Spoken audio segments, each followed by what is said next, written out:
Hi, this is your host, Lori Moilov, and today I have an inspiring guest, Nadeem, and you just recently had a cool premiere that I was able to go to, La Pandora's Box, and being creative, going for your dreams. Like, let's talk about this dream. This dream was something that took quite some time. I was wondering, can you share with maybe some of our creatives?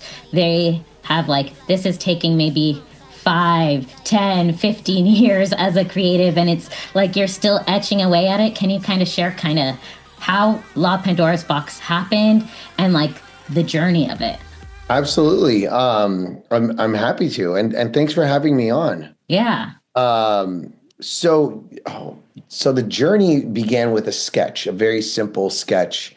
I had this idea. It was like 2016. Yes, it was 2016, and it started as this cube, a Mm. sketch.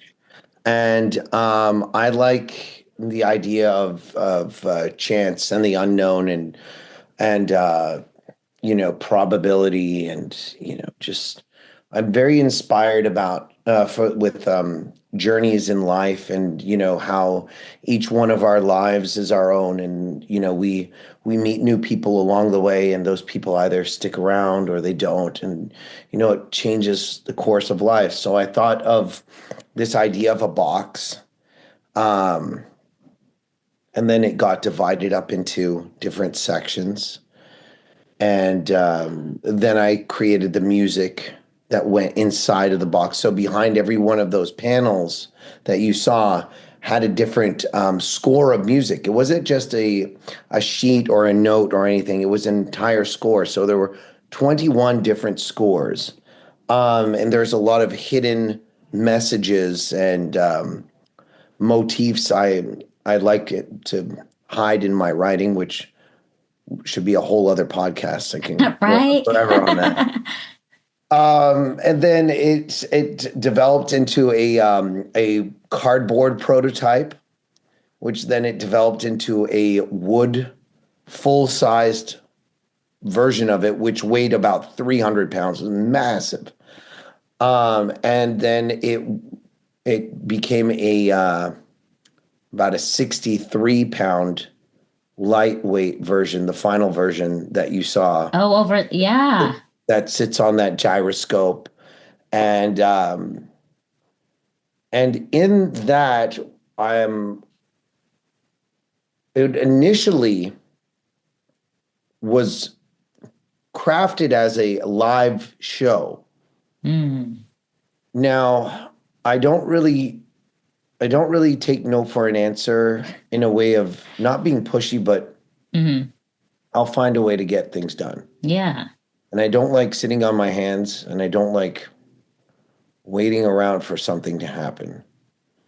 Um, and I feel a lot of people around me do, Mm. which may conflict with the way their paths are, but that's part of Yeah. the journey of what we experience together. So when the idea of the live show couldn't be realized, Mm. a friend of mine suggested, why don't we film it? Because in this town, everyone wants to see a proof of concept. Hmm. So I started putting together the idea of, okay, we're going to have to make this, film it to show what the Yeah. live show would be. One thing after another, bet upon bet hedged against itself. We ended up creating the very first cinematic motion picture concert film that was shot in 12K in a true 360-degree format, and it was absolutely exciting. Um, every step of this journey, I was told, that's impossible. That'll never happen. Those two sentences just were the bookends of every idea. I said, what if we do, that's impossible, that'll never happen. And everything that you saw when you came happened. By Yeah. the way, I know you didn't get to experience the Chair 2.0 and Chair 3.0. Oh, but we're now on to chair 4.0. So ooh, when you came, had those big chairs, and then yeah, had them now motorized, ooh, okay, so you can cool. actually operate yourself within that 360-degree world, Oh, which was wow. really, really fun to see people do. Yeah. And now we are working on a newer version of that. That's so exciting. And I think like the cool thing is about all the collaborators as a creative, collaboration. And I think of so many, even when I was at La Pandora's Box and the premiere and sitting in those chairs, and we're talking about immersive storytelling and the way that you shared your compositions, and there was a story to it, and there was a lot of depth to it. I guess, like, how did you start connecting and finding the right creatives to kind of join, because it was a long journey for you, and then bringing everyone together from like wardrobe and musicians. I mean, how as a creative did you start to build that momentum? Because I feel like being a pioneer of this, like, yeah, I I'm I love wonderful creative people who have a genuine heart for their craft. More so than mercenaries and guns for hire. And I absolutely love. I'll start with the musicians. You know, there's one who is outstandingly as a beautiful person, Ryan Glass. He played so many different clarinets, and he's always been there for me as a recording music. He's played on everything I've written. He's my first call because, and all of those people on there are always the first call I make. And some new friends too, who have now joined in the beauty of this. The hurdy-gurdy players, William Close, who played the violin jacket. You may know him as the Earth Harp creator.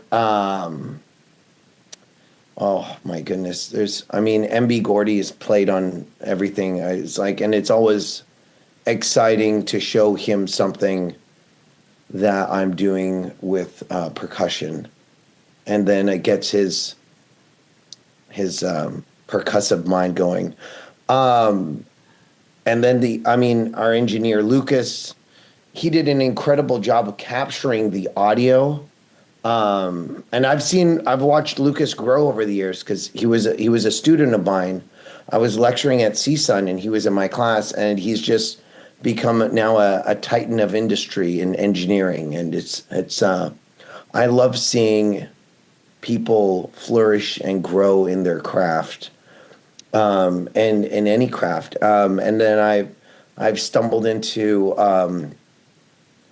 the fashion worlds of the wardrobe, with Jason and Melba's designs, and that conducting jacket she made for me. That was I love that, and she did that all by hand, and the 6 jackets that Jason brought to the premiere, but also kind of taking the ideas I had and dressing the musicians on stage. It's a beautiful family to create, to pick and choose, and it's always exciting when I call them up and I said, I have this idea, and their reaction is, I'm in. yeah, That's I think that's the fun that we had. It was also really fun reconnecting with a friend of mine that I've known for over 20 years, who is wow, my co-director with this. It's David Klingerman. And David and I met at Berkeley, and we met in the most wildest of college stories you can imagine. And we both ended up going in our own directions. And David created a beautiful film production studio, and I ended up with my music career in Los Angeles. And we reconnected through LinkedIn out of all places. Wow. Right? Technology. And just jumped back in after 20. And I said, I've got this crazy idea. And it developed, it redeveloped again. And another brilliant human was Brian Vibberts, who really had the most fun, I think, mixing. Well, we would get together, and then I was like, can we do ambisonics? And, you know, it's always, it's inspiring when you throw an idea and someone runs with it. And I think that's my favorite part, is watching the community of creatives be able to explore their talent and strengths to create something beautiful together. And I think that's the communal experience in art and creative and sharing that. Yeah, I love that. It's so beautiful bringing creatives together and kind of showcasing their strengths. I definitely saw that in La Pandora's Box, and like exploring the world and how that story was weaved. I guess, can you talk about maybe the tech process? Because, you know, as a creative, I know I didn't even mention that you have also a Grammy and you're just like amazing composer and all this stuff. But how did you, with like tech, weave that in? Because in the storytelling, I know like some folks, I know for myself too, we get kind of intimidated by tech. How did you kind of get past that intimidation to kind of jump in and get La Pandora's Box to exist? I think the idea and the visual of burning the ships, there's nowhere to go except forward into unknown territory, uncharted territory, and just facing, you know, the scary, the tech was having PTSD moments here. I'm sorry. I mean, no, but there was a phone call. Like, I was around right before Chinese New Year and my birthday and Grammys and all this like cacophonous insanity of obligations to be part of. And David calls me and he goes, I don't want to tell you this, but I have to. We have corrupt frames. And I said, what? I said, okay, what is that? He goes, no, you don't understand. We have missing frames. There's nothing we can do. They're gone. And I said, okay. He goes, we have tons of other takes to pick from. You know, I'm shortening. I'm making the story much shorter. Yeah. I can get into insane details in this conversation. But it was take 10. Now everything you watched is one. I don't believe in editing. Just like editors don't believe in composite. No, that's well, I like one take. I like one take all the way through. I don't want to. So everything you saw was one take. I think in Act 1 we did 12 takes. In Act 2 we did 8 takes. In Act 3 we did 6 takes. And in Act 1 is take 10. And that was the take. I was like, I would listen to every take, and each take was about 12 minutes long. And and it was take 10. That was the one that had the most heart and soul and like I could feel that beauty in there. That was the one where Ryan felt so compelled. He got up out of his seat and started dancing the clarinet. There was just something so moving about the energy of that. And the people in the wings, like in the filming of that, they said, wow, that was the take. That was it. There was something about that, the energy and everything in there. You feel that. I said, no, it's got to be take 10. We have to find a way to solve that. We did. It involved me stepping up as a producer and spending about 6-8 hours making phone calls to the manufacturer, sending out hundreds of emails until someone answered. And it was 6-8 hours of nonstopness. Oh wow. Yeah. Until we got a whole team that built and designed the camera to build us a backdoor and a fix where they were able to work with David and find those corrupt frames and solve that. Because this camera, no one had used it yet in the way that we did. A lot of the people, like, and I kind of, I wish I spent a little more time understanding lighting, because I feel that I made David's job and our post team a little more difficult by doing live theatrical lighting than cinematic lighting. So I learned a lot about lighting. And I learned a lot of, I gained a lot of respect for a lot of the departments there.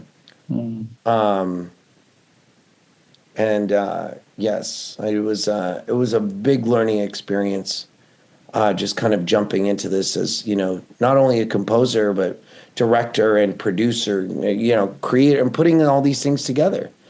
And it kind of led me into conversations with people where I kind of hit this rock bottom of like disappointment in the human element around me, where people weren't coming through in what they had promised and stuff. But then it led me to meeting a wonderful guy named Alex Tapia, and he was very inspiring and really came through with trying to complement what we were doing by designing that chair. And then he said, the "Look chair at is so this. cool. This is going to come," and it really made that whole theatrical experience of there, where you got to experience the future. I think of what that is. I might have tangented somewhere. I don't know. Well, speaking about getting out of pickles, I have your pickles from La Pandora's Box, and I thought we could cheers, and have pickles together. Okay, let me grab one. Let's see. I want to give a big shout out to McClure's. Yeah, shout out to McClure's. Let's try this. Because I love that. Oh, they have a kick. You told me they were spicy. They're sweet, and I mean, sweet and spicy, but it gives it a little kick. Let both, like, it's you don't know, you got to shake it up a little bit. Oh, shake it up. And now, if any of our viewers or listeners want to go to Pasadena, shout out to Milk Farm.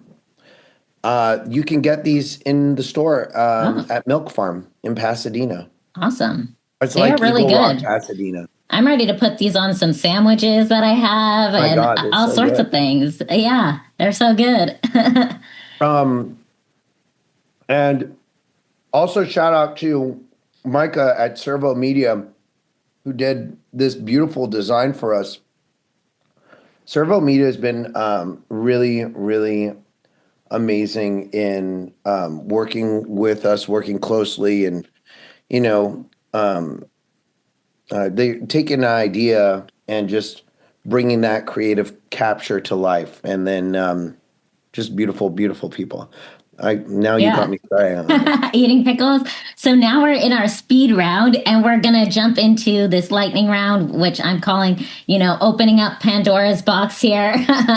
And I'm gonna ask a few questions, and you're just one word answers or short answers. Okay, so VR concert or live stage sweat?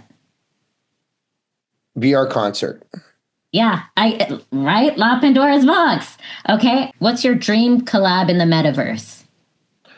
Oh my God. Come back to this one. Okay, we'll come back. Okay, song you'd upload straight into someone's brain. War Cry from La Pandora's Box. Awesome. Okay, what about tech fail that made you laugh? Eventually. I don't know if I should say this, but the meta glasses. Here. I'm sure they're great now. Yeah. Send me some. Right? Yeah, you hear that? Okay, so what about if your sound was an emoji, what would it be? The champagne bottle popping. Ooh, I love that. Okay, what about your most sci-fi thing in your studio right now? Oh, I'm surrounded by a lot of analog stuff. I'd say I don't know, does the Sony Walkman count? Yeah, right? My Okay. cassette player? Well, you mentioned analog. Analog heart or digital soul? Digital Soul. Oh, okay. What about if your music had a hologram version of you, what would it be wearing? Jeans and a t-shirt. Okay. What about one app that you'd never survive a day without? One app. It could be a plugin too. We have some music creators that listen to the pod. Yeah, I mean, I think an iHeartRadio app, right? That's Right. the most. It's a go-to for everyone. Podcasts are great, by the way. I I love like car trips are great with podcasts. Right? Road trip. Keep you inspired, keep you going. It's nice because you don't have to yap to somebody on the phone, and you can actually just like even like spooky story podcasts, Right? like Yeah. interviews like this. Exactly. What about your dream futuristic venue that you'd perform in?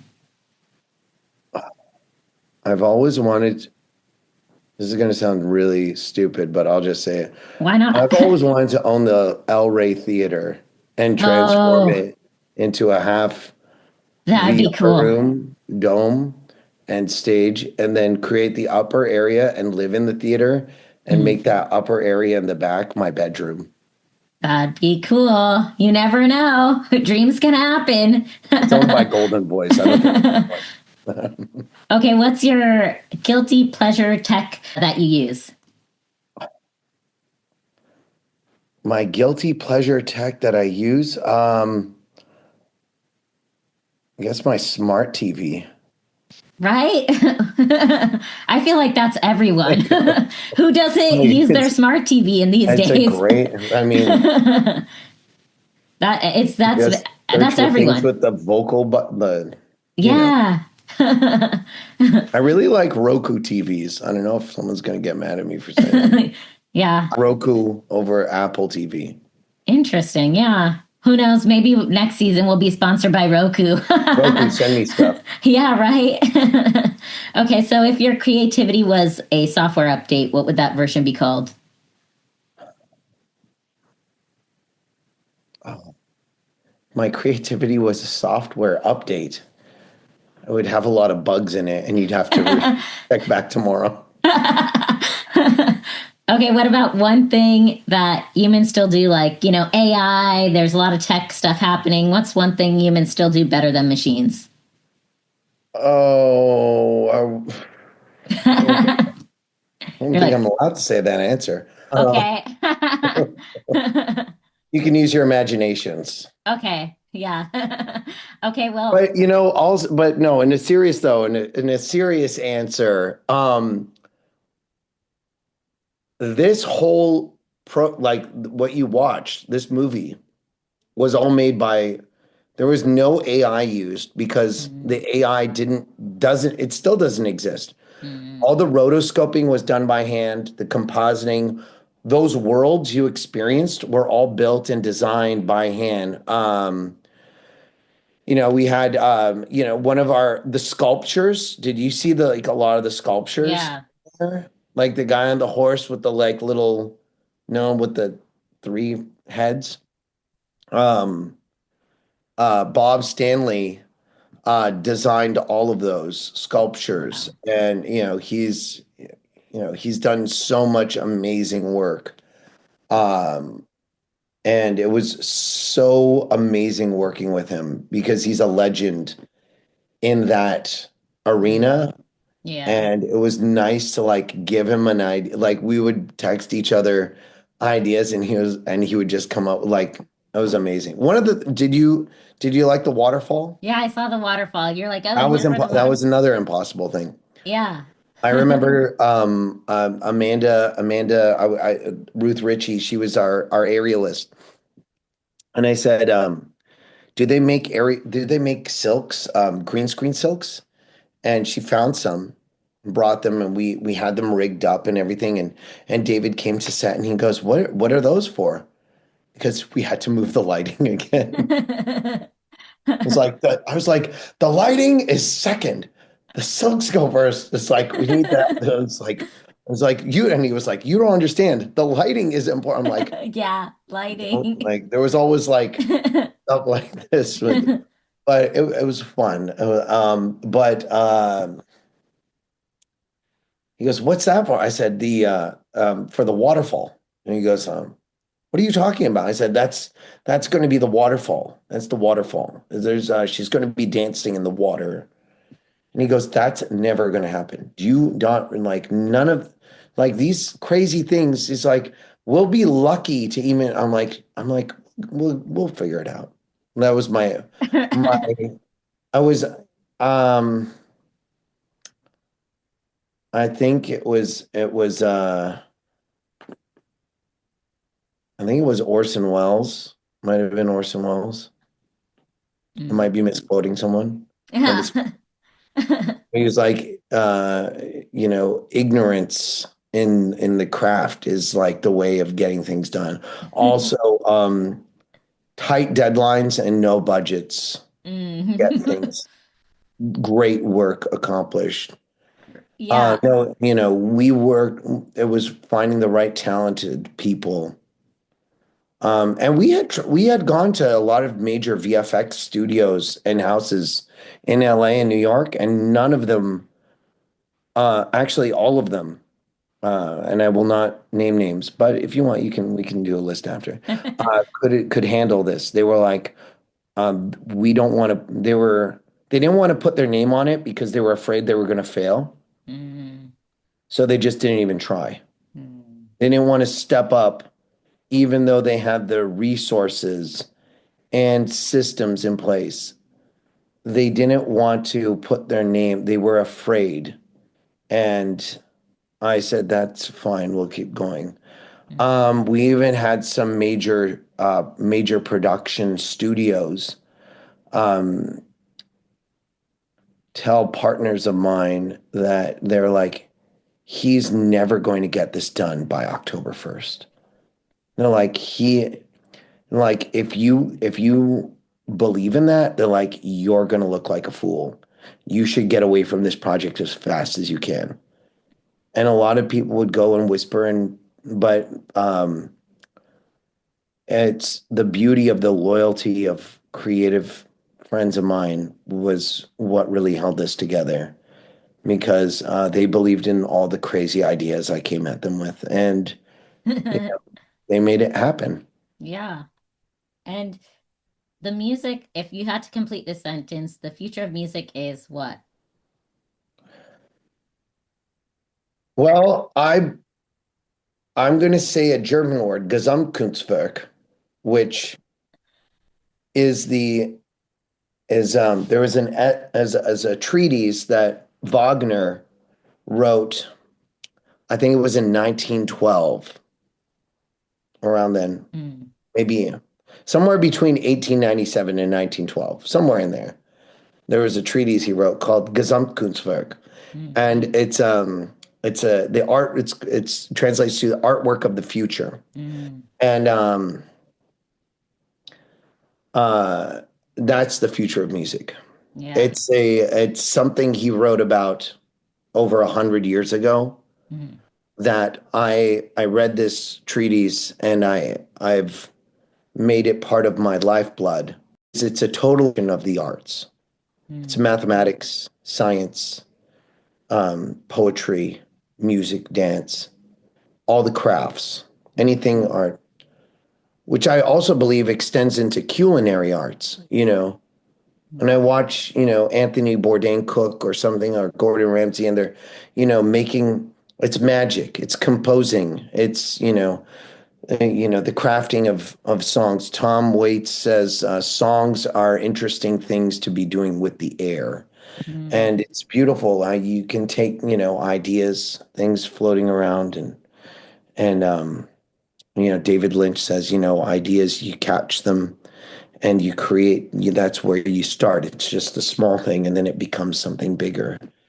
And I think that's what it is. You open a Pandora's box, and anything can come out of it. And you surround yourself with the beautiful souls that really believe in that art and the craft, and what they're doing to create something, you know. So, Nadeem, I ask each guest one word that connects them to chasing your dreams and creativity. What would that one word be? Transformative. Hmm. I think transformative is that one word. Yeah. I like there's corners. I think of not to get all shapely and stuff, but and you have, like, if you look at a square and you have four corners, you have creativity, death, birth, and visionary. And I think if you bank off of those corners, the word in the center of that is transformative. Mm-hmm. And I think that it's like a metamorphosis. And, I think that's the word. That's the one. Transformative. Yeah, because it was, I'm sure even with La Pandora's Box and even all of your compositions, it was a transformative journey. And it had all, as you said, like the different corners of the box. Yes. And and a lot of golden proportions, golden ratios.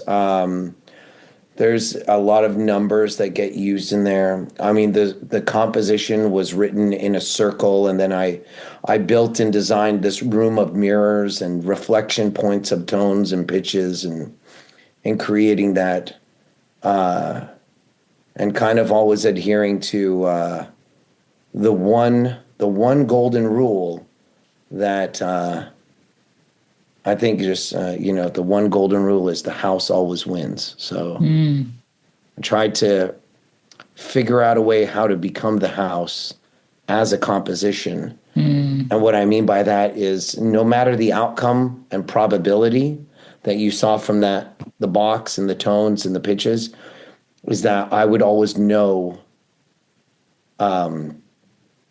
what the musical life was for each of those performers.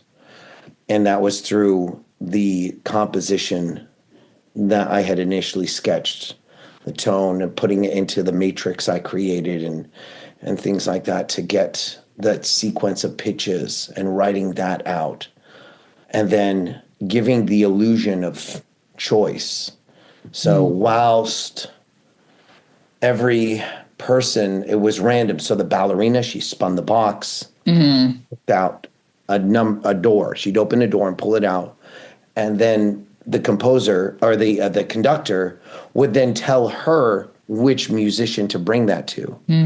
So me not knowing what she would pick, she not knowing there was always an unknown element. There was always a variable that was unknown thrown into there. But at the end of the day, the house always wins. Yeah. the illusion of your, the idea of, is it your free will or is it predestined? I kind of toy with those themes in there. Interesting. Yeah. And then the idea of, the music as it unfolds, like every one of those 11 individuals is their own person, their own life, and they get to, perform and execute that and add, their own color in there. How loud is loud according to them, how quiet is quiet according to them. In that performance, so the coloring of their lives is their own. Yeah. But how that musical line performs with another and another and another, some end shorter, some go on longer.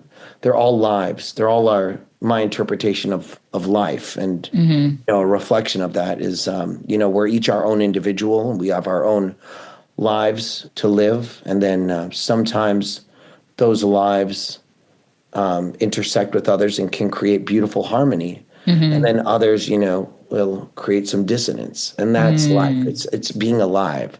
And the composition is always changing because the outcome, the probability of that box. You know, you could Yeah. perform it 661,329 times in a row, and every performance will be different. Yeah.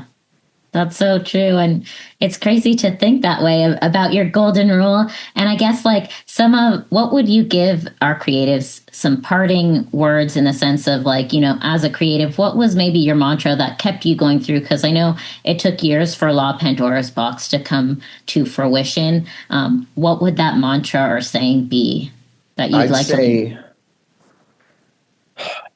say, just, just keep creating, keep doing it. And I have to remind myself of that every day, because there are days where, we're only human. That, Hmm. there are darker days, especially in the creative life. And I think you guys have to keep creating and keep doing things. And forget money.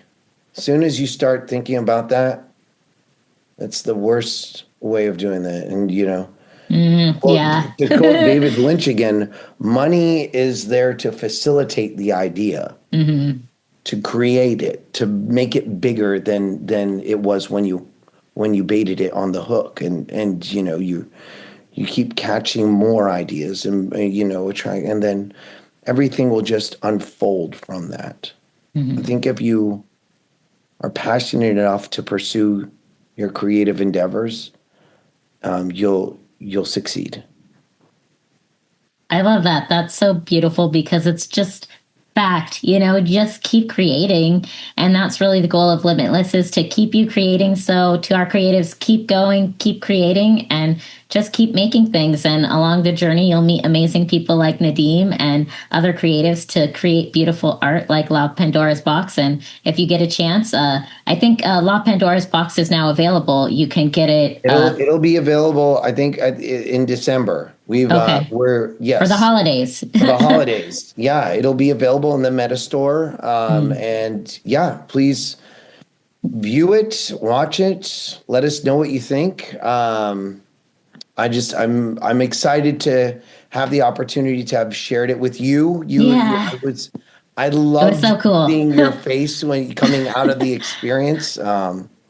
You tell me your unbridled opinion of Oh, everything. You tell well, me. I honestly can say that just one time experiencing it wasn't enough in the sense of there was just so much amazing things going on, and it was just such a cool immersive experience, and I've never had an experience like that. So you kind of pioneered your own way, and through this thoroughbred of like all this cool music that you composed and all the amazing musicians, the dancers, the cool, like, just like you said, the waterfall, and some of these, like, what do you call it? Easter eggs. All the little Easter Yes. eggs, and so it was just such a cool experience. So I can't wait for it to go on the Meta Store and for people to get this and get immersed in this amazing music and the storytelling that you had through the music,